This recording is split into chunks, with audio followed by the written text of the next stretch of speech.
दोस्तों, सनातन धर्म में अमरनाथ यात्रा को बहुत ही कल्याणकारी माना गया है। अमरनाथ यात्रा के लिए शिव भक्त पूरे वर्ष इंतजार करते हैं। अमरनाथ गुफा में प्राकृतिक रूप से बर्फ से शिवलिंग बनता है, जिसे बाबा बर्फानी और अमरेश्वर के नाम से भी जाना जाता है। पौराणिक मान्यताओं के अनुसार यह वही गुफा है जहां पर भगवान शिव ने माता पार्वती को अमृतत्व का रहस्य बताया था। हिंदू पौराणिक ग्रंथों में यह माना गया है कि जो भक्त इस पवित्र गुफा में बने बर्फ के शिवलिंग का सच्चे मन से दर्शन करता है, उसके सभी पाप नष्ट हो जाते हैं और उसे मोक्ष की प्राप्ति होती है। इसके साथ ही यह भी बताया गया है कि इस पवित्र धाम की यात्रा से सभी तीर्थों के दर्शन करने के बराबर पुण्य मिलता है। नमस्कार दोस्तों, आपका हमारे YouTube चैनल ज्ञान गंगा हिंदी में स्वागत है। आज हम अमरनाथ की संपूर्ण इतिहास और कैसे हमें हमारे इतिहास के बारे में गलत जानकारियां दी गई हैं, इस बारे में जानेंगे। साथ ही साथ अमरनाथ यात्रा की संपूर्ण विवरण भी करेंगे। लेकिन उससे पहले अगर चैनल पर नए हैं तो चैनल सब्सक्राइब जरूर करें और बेल आइकन प्रेस करना ना भूलें और कमेंट में हर हर महादेव जरूर लिखें। तो चलिए वीडियो की शुरुआत करते हैं। दोस्तों, अमरनाथ हिंदू धर्म का एक प्रमुख तीर्थ स्थल है। ये भारत के जम्मू और कश्मीर प्रदेश की राजधानी श्रीनगर के उत्तर पूर्व में 135 किमी दूर समुद्र तल से 13,600 फुट की ऊंचाई पर स्थित है। इस गुफा की लंबाई भीतर की ओर गहराई 19 मीटर और चौड़ाई 16 मीटर है और गुफा 11 मीटर ऊंची है। अमरनाथ गुफा भगवान शिव के प्रमुख धार्मिक स्थलों में से एक है। अमरनाथ को तीर्थों का तीर्थ कहा जाता है क्योंकि यहीं पर भगवान शिव ने मां पार्वती को अमृतत्व का रहस्य बताया था। यहाँ की प्रमुख विशेषता पवित्र गुफा में बर्फ से प्राकृतिक शिवलिंग का निर्मित होना है और प्राकृतिक हिम से निर्मित होने के कारण इसे स्वयंभू हिमानी शिवलिंग भी कहते हैं। आषाढ़ पूर्णिमा से शुरू होकर रक्षाबंधन तक पूरे सावन महीने में होने वाले पवित्र हिमलिंग दर्शन के लिए लाखों लोग यहाँ आते हैं। गुफा की परिधि लगभग 150 फुट है और इसमें ऊपर से बर्फ के पानी की बूंदें जगह जगह टपकती रहती हैं। यहीं पर एक ऐसी जगह है जिसमें टपकने वाली हिम बूंदों से लगभग 10 फुट लंबा शिवलिंग बनता है। चंद्रमा के घटने बढ़ने के साथ साथ इस बर्फ का आकार भी घटता बढ़ता रहता है। श्रावण पूर्णिमा को यह अपने पूरे आकार में आ जाता है और अमावस्या तक धीरे धीरे छोटा होता जाता है। आश्चर्य की बात यही है कि ये शिवलिंग ठोस बर्फ का बना होता है, जबकि गुफा में आमतौर पर कच्ची बर्फ ही होती है जो हाथ में लेते ही भुरभुरा जाए। मूल अमरनाथ शिवलिंग से कई फुट दूर गणेश जी, भैरव जी और माता पार्वती के वैसे ही अलग अलग हिमखंड हैं। इसी गुफा में माता पार्वती को भगवान शिव ने अमर कथा सुनाई थी, जिसे सुनकर सद्योजात शुक शिशु शुकदेव आशी के रूप में अमर हो गए थे। गुफा में आज भी श्रद्धालुओं को कबूतरों का एक जोड़ा दिखाई दे जाता है, जिन्हें श्रद्धालु अमर पक्षी बताते हैं। वे भी अमर कथा सुनकर अमर हुए हैं। ऐसी मान्यता भी है कि जिन श्रद्धालुओं को कबूतरों को जोड़ा दिखाई देता है, उन्हें शिव पार्वती अपने प्रत्यक्ष दर्शनों से निहाल करके उस प्राणी को मुक्ति प्रदान करते हैं।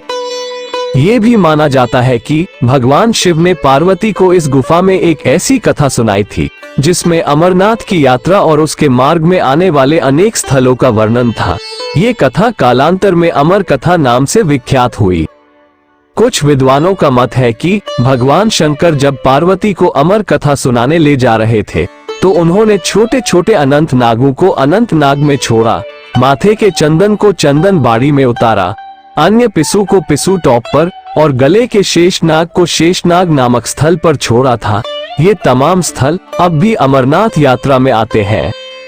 अमरनाथ की गुफा प्राकृतिक है, न कि मानव निर्मित, इसलिए 5000 वर्ष की पुरातत्व विभाग की यह गणना भी कम ही पड़ती है, क्योंकि हिमालय के पहाड़ लाखों वर्ष पुराने माने जाते हैं, यानी यह प्राकृतिक गुफा लाखों वर्ष से है। अमरनाथ यात्रा पर जाने के भी दो रास्ते हैं, एक पहलगाम होकर और दूसरा सोनमर्ग के समीप बालताल से। पहलगाम या बालताल तक किसी भी सवारी से पहुँचे, यहाँ से आगे जाने के लिए अपने पैरों का ही इस्तेमाल करना होगा। अशक्त या वृद्धों के लिए सवारियों का प्रबंध किया जा सकता है। पहलगाम से जाने वाले रास्ते को सरल और सुविधाजनक समझा जाता है। बलताल से अमरनाथ गुफा की दूरी केवल 14 किलोमीटर है, लेकिन ये बहुत ही दुर्गम रास्ता है और सुरक्षा की दृष्टि से भी संदिग्ध है। इसीलिए सरकार इस मार्ग को सुरक्षित नहीं मानती और अधिकतर यात्रियों को पहलगाम के रास्ते अमरनाथ जाने के लिए प्रेरित करती है। लेकिन रोमांच और जोखिम लेने का शौक रखने वाले लोग इस मार्ग से यात्रा करना पसंद करते हैं। इस मार्ग से जाने वाले लोग अपने जोखिम पर यात्रा करते हैं और रास्ते में किसी अनहोनी के लिए भारत सरकार जिम्मेदारी नहीं लेती है। पहलगाम जम्मू से 315 किलोमीटर की दूरी पर है। यह विख्यात पर्यटन स्थल भी है और यहाँ का नैसर्गिक सौंदर्य देखते ही बनता है। पहलगाम तक जाने के लिए जम्मू कश्मीर पर्यटन केंद्र से सरकारी बस उपलब्ध रहती है। पहलगाम में गैर सरकारी संस्थाओं की ओर से लंगर की व्यवस्था की जाती है और तीर्थ यात्रियों की पैदल यात्रा यहीं से आरंभ होती है। पहलगाम के बाद पहला पड़ाव चंदनबाड़ी है, जो पहलगाम से 8 किलोमीटर की दूरी पर है। पहली रात तीर्थयात्री यहीं बिताते हैं। यहाँ रात्रि निवास के लिए कैंप लगाए जाते हैं। इसके ठीक दूसरे दिन पिस्सू घाटी की चढ़ाई शुरू होती है। कहा जाता है कि पिस्सू घाटी पर देवताओं और राक्षसों के बीच घमासान लड़ाई हुई, जिसमें राक्षसों की हार हुई। लिदा नदी के किनारे किनारे पहले चरण की यह यात्रा ज्यादा कठिन नहीं है। चंदनबाड़ी से आगे इसी नदी पर बर्फ का ये पुल सलामत रहता है।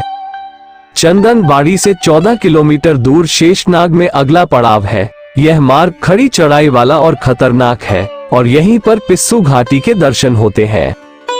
अमरनाथ यात्रा में पिस्सू घाटी काफी जोखिम भरा स्थल है। पिस्सू घाटी समुद्र तल से 11,120 फुट की ऊंचाई पर है। यात्री शेषनाग पहुंचकर ताजाद होते हैं। यहाँ पर्वतमालाओं के बीच नीले पानी की खूबसूरत झील है।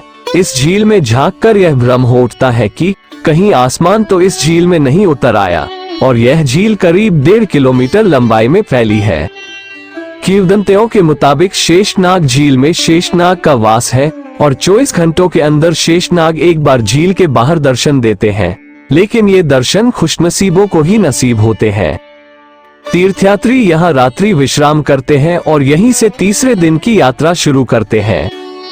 शेषनाग से पंचतरनी 8 मील के फासले पर है। मार्ग में बैबवेल टॉप और महागुनास दर्रे को पार करना पड़ता है, जिनकी समुद्र तल से ऊंचाई क्रमश 13,500 फुट व 14,500 फुट है। महागुनास चोटी से पंचतरनी तक का सारा रास्ता उतराई का है। यहाँ 5 छोटी छोटी सरिताएं बहने के कारण ही इस स्थल का नाम पंचतरनी पड़ा है। ये स्थान चारों तरफ से पहाड़ों की ऊंची ऊंची चोटियों से ढका है। ऊंचाई की वजह से ठंड भी ज्यादा होती है। ऑक्सीजन की कमी की वजह से तीर्थ यात्रियों को यहाँ सुरक्षा के इंतजाम करने पड़ते हैं। अमरनाथ गुफा यहाँ से मात्र 8 किलोमीटर दूर रह जाती है और रास्ते में बर्फ ही बर्फ जमी रहती है। इसी दिन गुफा के नजदीक जाकर पड़ाव डाल सकते हैं और सुबह सुबह दर्शन और पूजा अर्चना करने के बाद पंचतरणी लौट कर आ सकते हैं। कुछ यात्री शेषनाग तक वापस पहुंच जाते हैं, लेकिन ये रास्ता बहुत कठिन है। लेकिन अमरनाथ की पवित्र गुफा में पहुंचने के बाद सारी थकान छूमंतर हो जाती है और अद्भुत आंतरिक शांति का अनुभव होता है। जम्मू से बारदाल की दूरी करीब 400 किलोमीटर है। जम्मू से बारदाल के लिए जम्मू पर्यटन स्वागत केंद्र की बसें बड़ी आसानी से मिल जाती हैं। बारदाल से यात्री एक दिन में अमरनाथ गुफा की यात्रा कर वापस कैंप में लौट कर आ सकते हैं। दोस्तों, आज के वीडियो में बस इतना ही। वीडियो अच्छी लगी तो इसे लाइक करें और 2 अपने दोस्तों के साथ शेयर करें और चैनल ज्ञान गंगा हिंदी को सब्सक्राइब करना ना भूलें। कमेंट में हर हर महादेव जरूर लिखें। धन्यवाद।